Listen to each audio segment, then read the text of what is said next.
Hey everyone, how's it going? This is Azren, the language nerd here. I'm the owner of the Calgary Language Nerds, and welcome to today's video. I'd like to share my screen. Here we go. So today is part two. Whoopsies.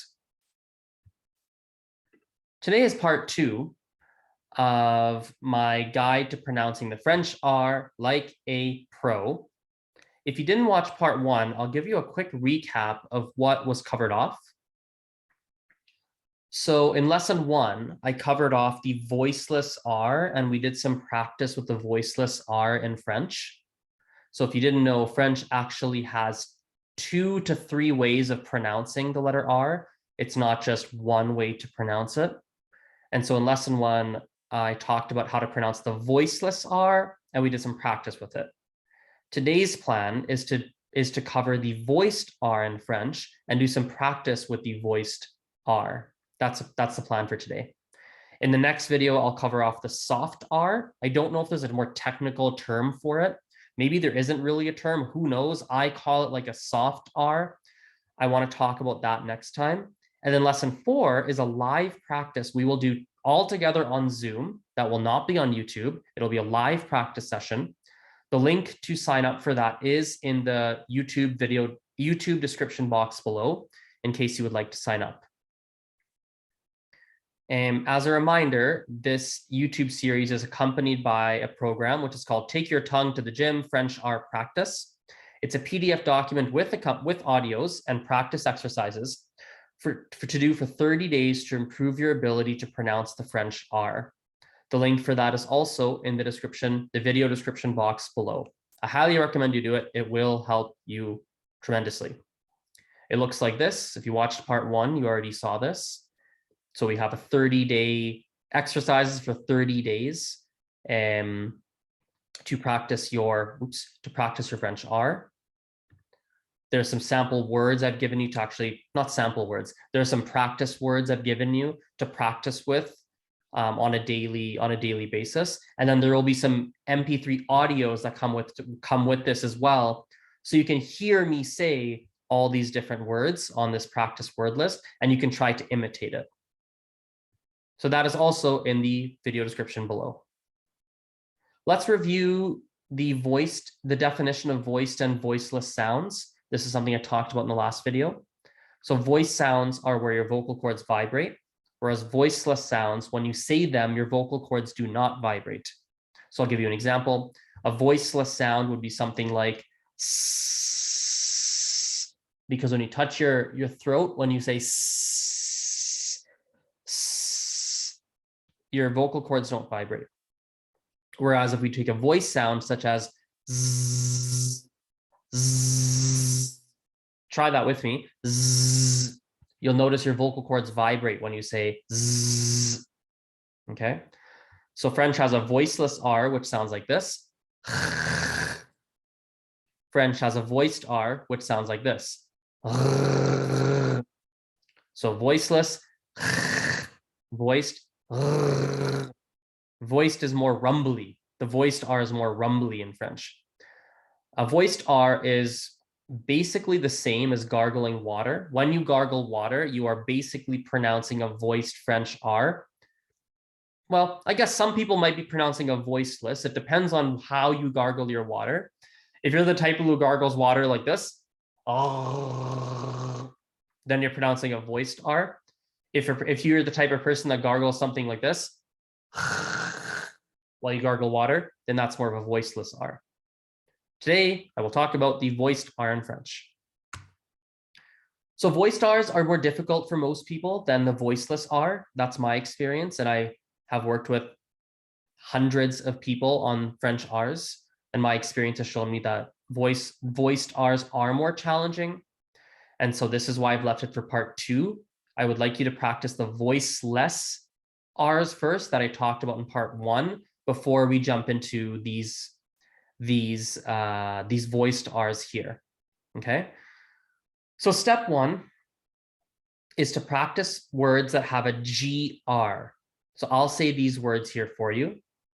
Grand, une grenouille, grave, le vinaigre. Grand, You say it with me. Grand, une grenouille, grave, le vinaigre. So you notice these are all very strong R's. These are like you really hear them. Grand, grenouille, grave, gras. You really hear it. Our next step, these are more challenging.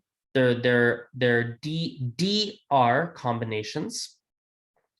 So we have words such as un dragon, un droit, attendre, vendre. So un dragon, un droit, attendre, vendre. So dra. Very strong R again.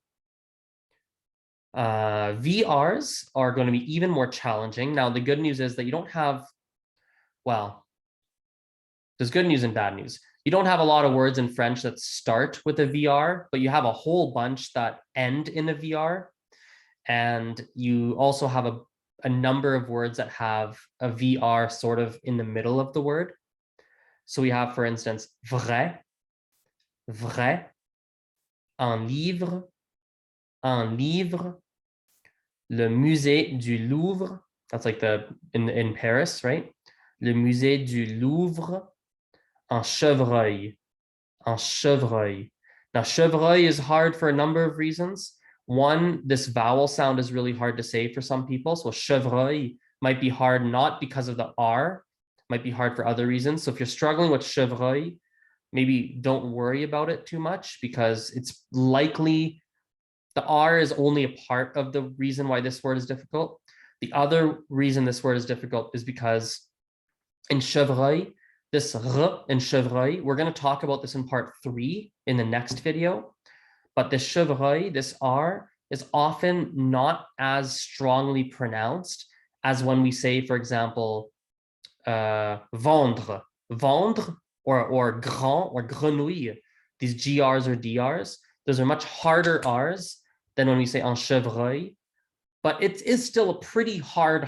There are some hard R. There are some R's that are softer than chevreuil, but this word is pretty difficult to say. So if you're struggling with this one, maybe don't worry about it too much. Let's go to this one here, step 4. So these will be the hardest for most of you in this set. Un roi, une reine, un rat, les reins. So same again. I'll say them slower. Un roi, une reine, un rat, les reins. Un roi, une reine, un rat, les reins. So these are going to be harder because for these GR, DRs, and VRs, you can launch your R off of another letter. You can use the G in grand, and you could kind of use that G to build momentum and allow you to launch off that G and pronounce the R. But in these words that start with an R, you don't have that launch pad. You're literally just saying roi, reine, rat, rein. Like you have to say it without a launch pad, if that makes sense.